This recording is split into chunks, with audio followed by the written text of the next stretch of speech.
This is Dr. Bev Knox, and you are listening to my Psychology Tutorials. Learn psychology while you sleep. Let us review the effective lesson. What is direct instruction? Direct instruction is a teaching approach that emphasizes teacher control of most classroom events and the presentation of structured lessons.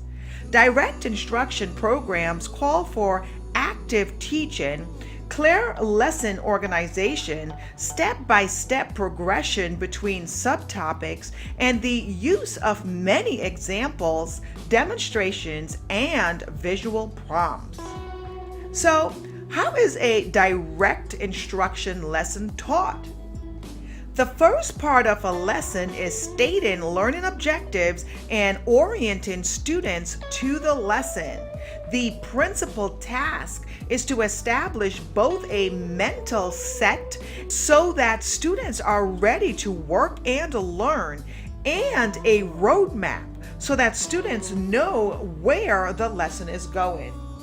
Part 2 of a lesson is to review prerequisites or pre-test to ensure that students have mastered required knowledge and skills. The review might function as an advance organizer for the lesson.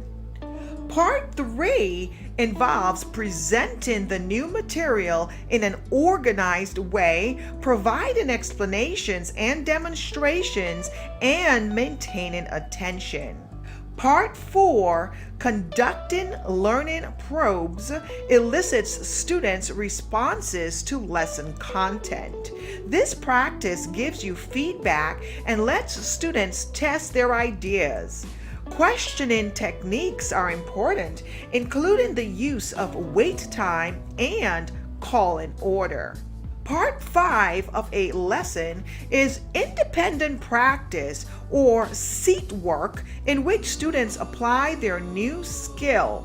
Research shows that independent practice should be given as short assignments with clear instructions and no interpretations, and that it should be given only when students can do the assignments as stated. Part 6 is to assess performance and feedback. Every lesson should include an assessment of student mastery of the lesson objectives. Part 7 of a lesson is to provide distributed practice throughout homework and review. Information is retained better when practice is spaced out over a period of time.